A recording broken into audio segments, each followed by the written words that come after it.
మరో breaking అందుంది. Hyderabad Vijayawada national హైవేపై భారీగా traffic jam నెలకొంది.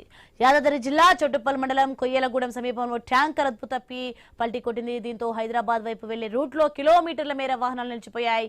దాదాపు 3 గంటలుగా వాహనదారులు ప్రయాణికులు ట్రాఫిక్ లో ఇరుక్కుపోయి తీవ్ర ఇబ్బందులు పడుతున్నారు.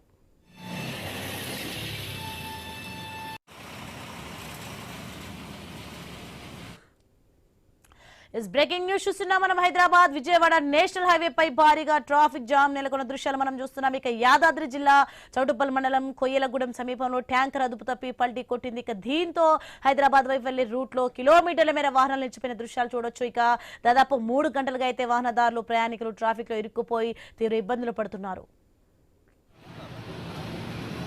అరే ఇక ట్రాఫిక్ జామ్ అయింది.